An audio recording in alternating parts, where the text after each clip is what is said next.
नमस्कार दोस्तों मेरा नाम जितेश पंत और मैं एक entrepreneur, motivational speaker, leadership consultant और एक डायरेक्ट सेलर हूं। आज हमारे साथ हम बड़े खुशकिस्मत हैं। आज हमारे साथ संजय के चड्ढा सर जी हैं, जो कि सुप्रीम कोर्ट के सीनियर लॉयर हैं। और आप कई चैनल्स में संजय सर को देखते रहते होंगे हर दूसरे दिन, चाहे वो आज तक हो, चाहे जी, चाहे न्यूज 18, चाहे लोकसभा, चाहे दूरदर्शन।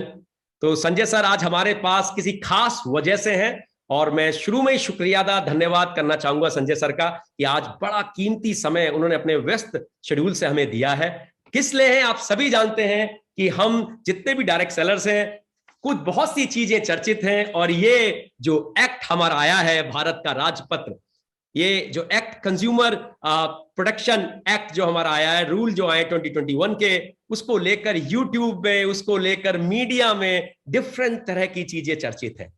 डायरेक्ट सेलिंग, मैं इस इंडस्ट्री से लगभग पिछले 20 से ज्यादा सालों से एसोसिएटेड हूं। और कहीं ना कहीं जो इंडस्ट्री भारत में है, वो लगभग इन 20 सालों में या 20 से भी ज्यादा सालों में आज की डेट में 16,776 करोड़, ये मैं नहीं बता रहा, ये इकोनॉमिक्स टाइम्स की IDSA की खबर बता रही है कि 16,776 करोड़ की है। और पिछले साल जो हमारा साल निकला है, उस फाइनेंशियल ईयर में ये इंडस्ट्री 28.26% से ग्रो की है। 70 लाख से ऊपर लोगों को रोजगार देती है और 50% से ज्यादा लोग दोस्तों उसमें महिलाएं हैं। तो महिला सशक्तिकरण में ये इंडस्ट्री बहुत बड़ा रोल प्ले कर रही है, वुमेन एम्पावरमेंट में बहुत बड़ा रोल प्ले कर रही है। फिर से आपके सामने लाना चाहूंगा संजय के चड्ढा सर की तरफ ध्यान आपका। संजय के चड्ढा सर का 26 साल का अनुभव है लॉ का।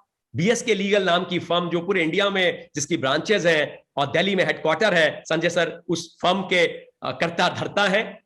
चाहे आज तक हो, चाहे जी न्यूज हो, चाहे दूरदर्शन हो, चाहे लोकसभा चैनल हो, चाहे न्यूज 18 हो, हर जगह आप संजय सर को सुनते हुए देखेंगे। और बड़ी जटिल सवालों का, जटिल कानून के शब्दों का वो इतनी सरलता से समझाते हैं कि हम जैसे लोग जिनको कानून की कोई समझ ही नहीं है, उनको सब समझ में आ जाता है। और इसलिए मुझे लगा कि जो भारत के टॉप लॉयर्स हैं और जो कंज्यूमर अफेयर के one of the top lawyers Bharat के हैं, उनसे बढ़िया कौन हो सकता है इन सब सवालों का जो जवाब है आप तक पहुंचाने में। हमारे कई मित्रों ने, यूट्यूबर्स मित्रों ने, कई डायरेक्ट सेलर लीडर्स ने ये चेष्टा की, लेकिन मुझे लगता है संजय सर से बढ़िया कौन व्यक्ति हो सकता है जो इन सारा जवाब कानूनी आपके सामने लाए।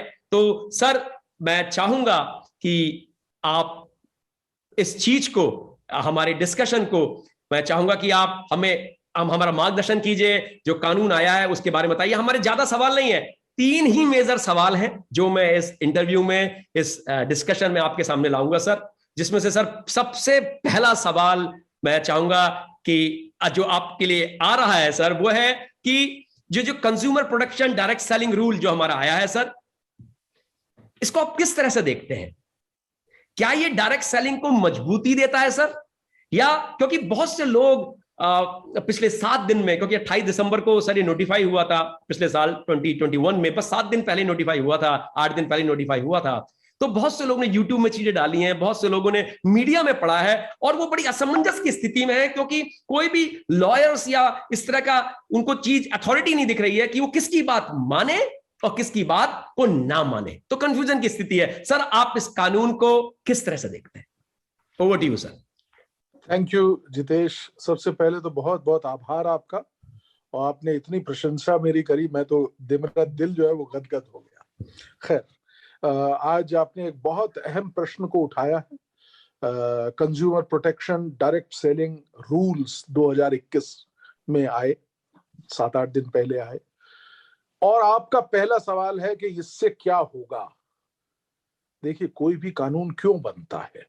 कानून का उद्देश्य होता है उस पर्टिकुलर सेक्टर में पारदर्शिता को लाना, एफिशिएंसी को लाना, अकाउंटेबिलिटी को लाना, ये तमाम ऑब्जेक्टिव होते हैं। और किसी भी क्षेत्र में अगर पारदर्शिता हो, अकाउंटेबिलिटी हो, एफिशिएंसी हो, तो क्या होगा? मुझे लगता है वो पॉजिटिव होगा। मैं आपको ये बताना चाहता हूं बड़ी जिम्मेदारी के साथ कि ये एक बहुत बहुत बहुत अच्छा स्टेप हुआ है। तमाम जो लोग हैं, आपने बताया 70 लाख लोग हैं, और मैं एंटिसिपेट करता हूं 7 करोड़ लोग हो जाएंगे। क्यों? क्योंकि ये एक अब आप ये जानिए कि इस कानून के आने से आपका जो क्षेत्र है जिसमें आप काम करते हैं, वो क्षेत्र अब फोर्टिफाइड हो गया है, एक किला बन गया है आपके समक्ष। जान लीजिए इस बात को। लाल किले से जैसे कवर हो जाते थे ना पहले जमाने में, ऐसे ही अब एक किला बना दिया गया है। हर चीज को डिफाइन किया गया है। कंज्यूमर प्रोटेक्शन एक्ट का जो इससे पहले एक्ट था 86 में आया था, पिछले 34 साल से कंज्यूमर प्रोटेक्शन एक्ट हमारे देश के लोगों की सेवा कर रहा है। निश्चित तौर पे इस एक्ट का सिर्फ एक उद्देश्य है, कंज्यूमर प्रोटेक्शन, अर्थात कंज्यूमर का प्रोटेक्शन करना। यहां पे ये जो डायरेक्ट सेलिंग है, क्योंकि ये दो चीजों से गवर्न होती है। सबसे बड़ी बात देख लीजिए, कंज्यूमर प्रोटेक्शन एक्ट से जो चीज भी इन्वॉल्व है वो दो चीजों को ही लेके चलेगा, तीसरी चीज नहीं है।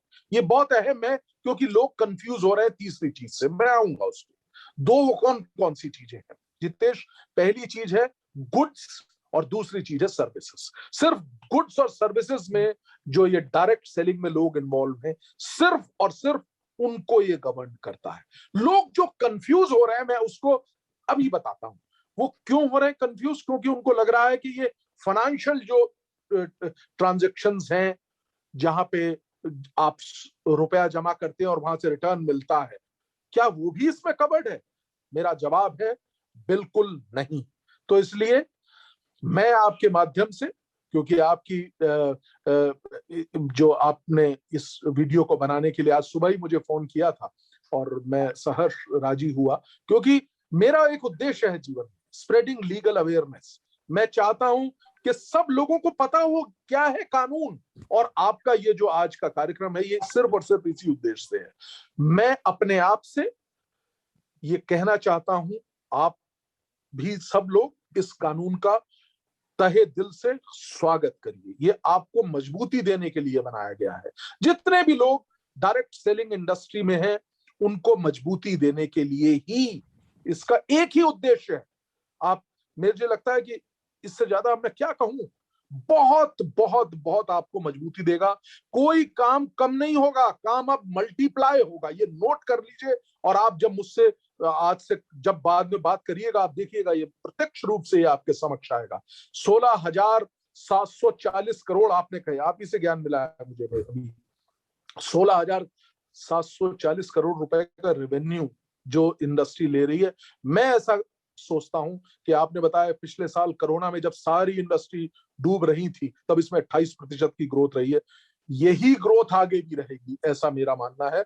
और ये सरकार का जाना, देखिए 2016 में मेरे ख्याल गाइडलाइंस आई थी, बिल्कुल सर, तब से लेके अभी तक सरकार ने बहुत प्रयास किए, तब जाके ये आया है। और ये पॉजिटिव है, बहुत बहुत पॉजिटिव। आप मुझसे सवाल पूछिए, मैं बताऊंगा। आप एक नेगेटिव अगर दिखा देंगे, मैं बाहर हूं। मैं आपसे चैलेंज देता हूं, आप मुझे एक भी नेगेटिव इसका दिखा दीजिए। सर आपका जो आप जिस तरह से मार्गदर्शन करें सर, जबरदस्त है। लेकिन हमारे श्रोता अगर कुछ एरिया में जरूर जाना चाहते हैं, एक बात तो हमें समझ में आ गई सर कि ये हमारी इंडस्ट्री को मजबूती देगा। बहुत से लोग जो अब कह रहे थे कि डायरेक्ट सेलिंग इंडस्ट्री तो खत्म हो गई, बंद हो जाएगी, मुझे लगता है उनके लिए क्लियर संदेश है कि ये एक्ट का हमारी इंडस्ट्री को चौगुनी ग्रोथ, पांचगुनी ग्रोथ देने वाला है। और यहीं पे सर मैं एक चीज और कनेक्ट करूंगा, जो केपीएमजी और फिक्की की हमारी रिपोर्ट थी 2015-16 की, उसमें दर्शाया है उन लोगों ने, ये मैं नहीं बोल रहा हूं, ये एनालिस्ट फर्म बोली जो वर्ल्ड की टॉप 4 फर्म्स में केपीएमजी आती है कि ये 64,500 करोड़ की इंडस्ट्री सर 2025 में होगी। तो आत्मनिर्भर भारत, और जो हम कह रहे हैं 2025 तक 65 करोड़ लोग हमारे 25 साल से कम उम्र के होंगे, युवा होंगे, तो उनके लिए तो जबरदस्त प्लेटफॉर्म साबित हो सकता है आपके माध्यम से, जो मैं समझ पा रहा हूं सर। बिल्कुल आपने सही कहा जितेश। मैं सब चीज एक मिनट के लिए रोकता हूं इस कार्यक्रम को। मैं आपसे एक बात पूछता हूं। आप, मुझे याद है आप हंसराज कॉलेज में पढ़ते थे, मुझे याद है आप दिल्ली यूनिवर्सिटी के टॉपर थे, आपने एमबीए किया, उसके बाद 1 साल 2 साल 3 साल नहीं 15 साल आपने विदेश में करोड़ों रुपए कमाए और अच्छी अच्छी पोस्ट पे आप रहे। आपने अमेरिका, न जाने कितने देशों में आपने रहे। आप चाहते तो आप वहीं रहते और ग्रोथ करते, लेकिन आपने आज से 3-4 साल पहले ये निर्णय लिया। मुझे इस चीज की जानकारी है, तभी मैंने कहा, मैं बहुत, आपका उदाहरण अपने आप में एक महान उदाहरण है।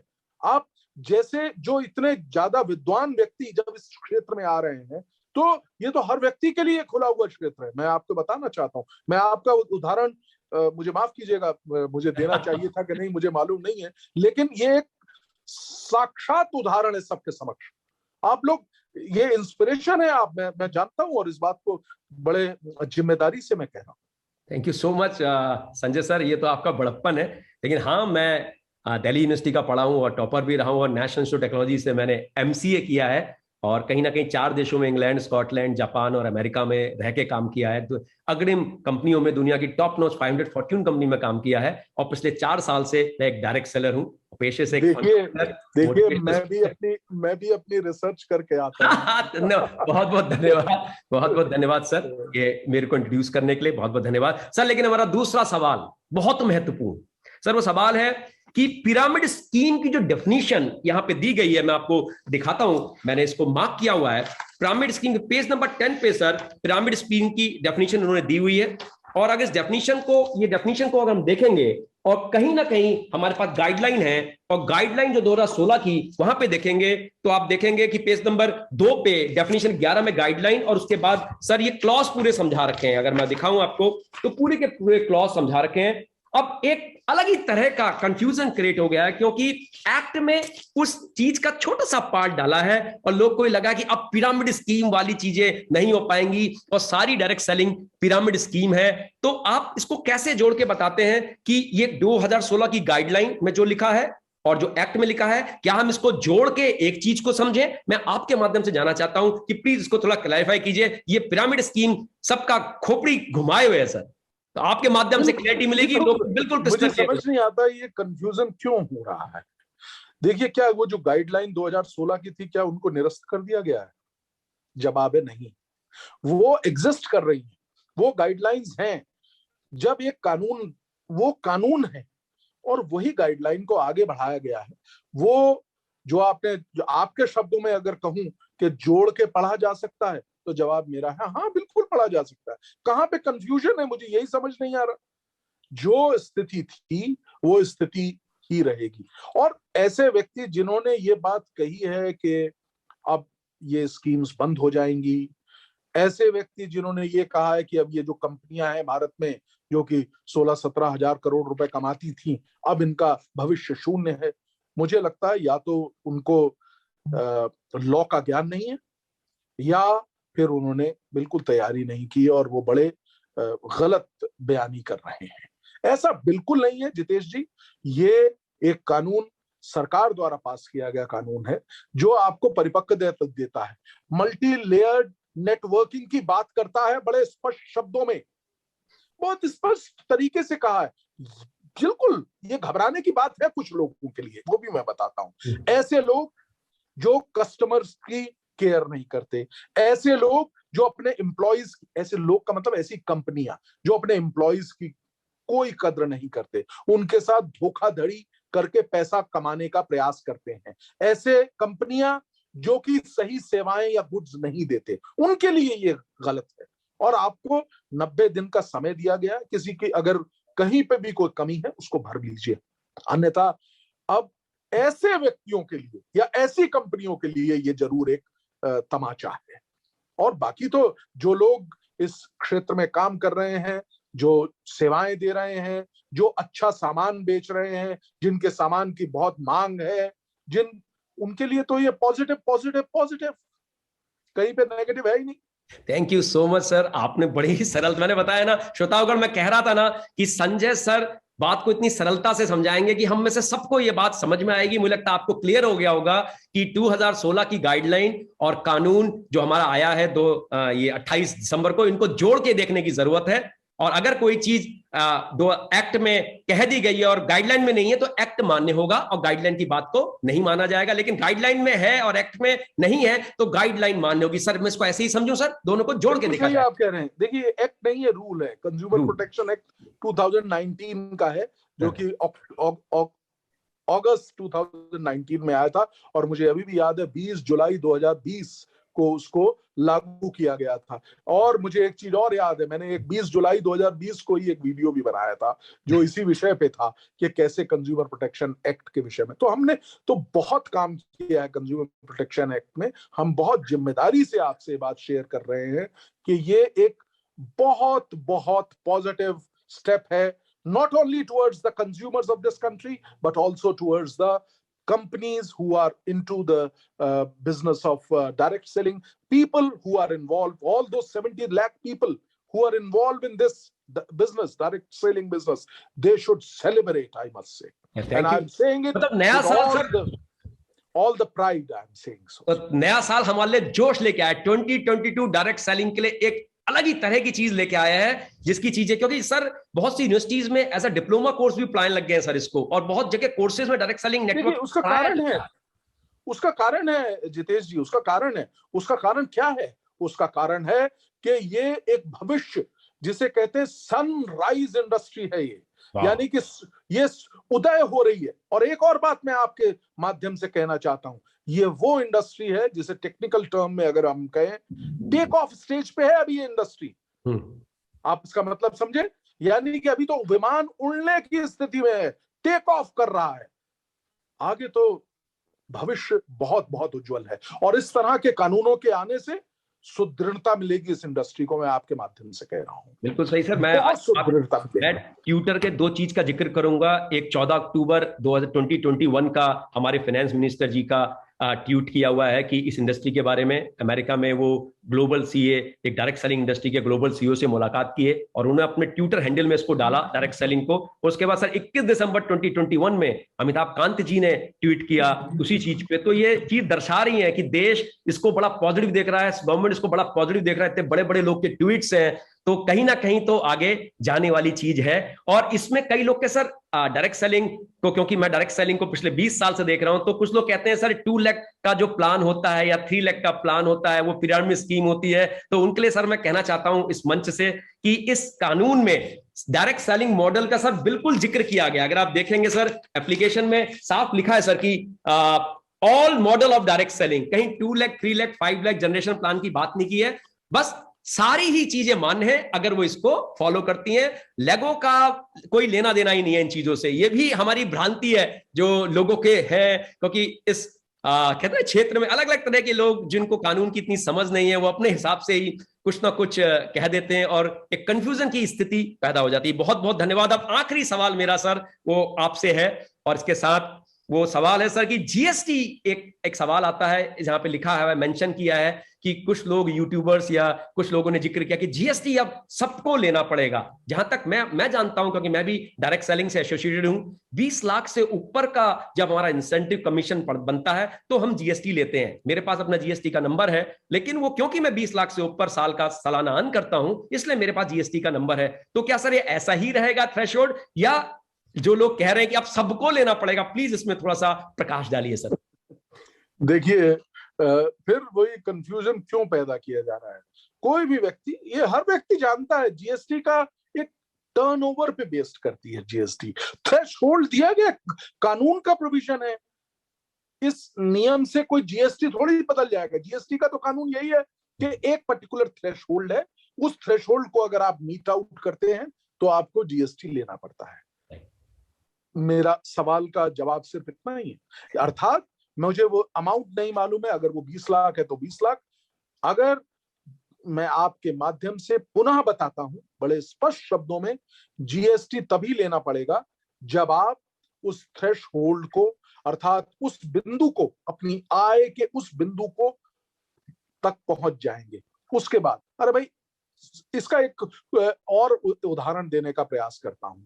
आप जानते हैं कि अगर 3 लाख की सीमा है, अगर 3 लाख से ऊपर आपका अर्निंग्स है, तभी आप टैक्स देते हैं। भारत के सिर्फ 3% लोग इनकम टैक्स देते हैं, किसान बचे हुए और ऐसे व्यक्ति जिनकी आयु, जिनकी अर्निंग 3 लाख से कम है, वो टैक्स नहीं देते। तो थ्रेशहोल्ड 3 लाख बना हुआ है। ऐसे ही जीएसटी में भी थ्रेशहोल्ड बना हुआ है। वो थ्रेशहोल्ड जब आप मीट आउट करेंगे, उतना ट्रांजेक्शन करते हैं, तभी तो आप जीएसटी के काबिल बनेंगे देने के।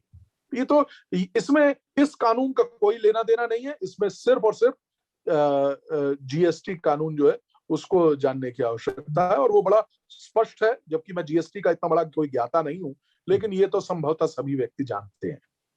Thank you so much sir. 3 ही हमारे ज्वलनशील प्रश्न थे जो इंडस्ट्री के एस्पायरिंग एंटरप्रेन्योर, क्योंकि ये इंडस्ट्री जितना मैं समझ पाया हूं सर पिछले 20 सालों में, अपने अनुभव से, अपने इंटरनेशनल एक्सपोजर से, खुद अपनी आईटी कंपनी चलाने के अनुभव से, कि इससे बढ़िया इंडस्ट्री, इससे पावरफुल प्लेटफॉर्म एक ऐसे व्यक्ति के लिए जिनके पास पैसों का इतना जमा पूंजी नहीं है, लेकिन विश्वास है, सपने हैं और कुछ करना चाहते हैं, ऐसे लोगों के लिए ये इंडस्ट्री तो एक ऐसी चीज है सर कि जो बहुत बड़ा उनका ड्रीम, जो भी सपना वो लेते हैं इस इंडस्ट्री के माध्यम से, वो उसको पूरा कर सकते हैं। ऐसा मैं इसलिए कह पा रहा हूं सर क्योंकि 165 देशों में मैंने देखा है जहां जहां ये इंडस्ट्री बड़े रूप में काम कर रही है, कई बिलियन डॉलर की इंडस्ट्री है, 3-3, 4-4 साल में वो लोग के जीवन के सपने उनको पूरे होने शुरू देते हैं। और सर मैं तो कहता हूं 1000 दिन की जर्नी है, 1000 दिन की जर्नी जब इस इंडस्ट्री में कोई करता है और सिस्टम को फॉलो करता है, अपने दिमाग को साइड में रखता है, तो इसमें कामयाबी की छींटें उसको महसूस होने शुरू हो जाती हैं। तो मैं आपका बहुत धन्यवाद करना चाहूंगा संजय सर आपका, और मैं आपकी ये समय और भी विषयों में, क्योंकि और भी सवाल जवाब सर हमारे श्रोताओं के आ सकते हैं और हमारी इंडस्ट्री के लीडर्स के आ सकते हैं, तो मैं आपको शायद भविष्य में और भी तकलीफ दूं, और आपसे बढ़िया कौन बता पाएगा। इतनी सरल भाषा में आपने तीनों ही सवालों का सर जवाब दे दिया। Thank you so much. और अगर फाइनली आप कुछ कहना चाहते हैं श्रोताओं से तो मैं सिर्फ ये कहना चाहूंगा जितेश, मैं आपका उदाहरण देखता हूं और निश्चित तौर पे एक प्रगतिशील व्यक्ति हैं आप, बहुत अच्छी आपने काम किया है, और जो लोगों के लिए एक, मुझे ऐसा लगता है कि कई लोगों के लिए आप जिसे कहते हैं ना इंस्पिरेशन है। अगर ये लॉ नहीं आता तो सिस्टम लचर रहता। मैं आपसे बहुत सही बात कह रहा हूं। इस लॉ के आने से इस इंडस्ट्री में परिपक्वता आएगी, मजबूती आएगी। आप तमाम जितने भी लोग इसमें इन्वॉल्व हैं, विश्वास कीजिए, मुझे मालूम नहीं है विश्वास का अभाव क्यों आया, लेकिन मैं पुनः आपसे कह रहा हूं कि ये एक बहुत महत्वपूर्ण लॉ है, और लॉ पॉजिटिविटी के साथ देखिए इसको। इसमें एक भी, आपको मैं चैलेंज देता हूं, आप एक भी नेगेटिव पॉइंट अगर आपके जहन में आता है, आप जिससे भी पूछेंगे वो कहेगा ये नहीं है, वो नहीं है, कोई भी नेगेटिव पॉइंट स्पेसिफिकली बताए तो मुझसे आप पूछिएगा। मैं आपसे बड़े स्पष्ट शब्दों में कह रहा हूं, इसमें बिल्कुल नेगेटिविटी नहीं है, और ये आपकी ग्रोथ, आपकी प्रगति के लिए ही बनाया गया कानून है। धन्यवाद। Thank you so much Sanjay sir, thank you so much आप समय देने के लिए सर, आपने हमको समय दिया। और दोस्तों मैं यही कहना चाहूंगा, आप सवाल जवाब कमेंट सेक्शन में डाल सकते हैं। संजय सर का यूट्यूब चैनल है BSK लीगल के नाम से, आप गूगल में मारेंगे तो संजय सर के बारे में आपको सब दिख जाएगा कि कहां संजय सर ने अपना कीमती समय दिया। आप सब भी श्रोतागण भी जरूर अप्रिशिएट करेंगे। मैं सब श्रोतागण की तरफ से आपको आज समय निकालने के लिए और इंडस्ट्री के लिए, जब हमारे 6-7 दिन 8 दिन से कानून का आए हुए हैं, उसमें क्लियरिटी देने के लिए सर आपका तहे दिल से धन्यवाद देना चाहूंगा।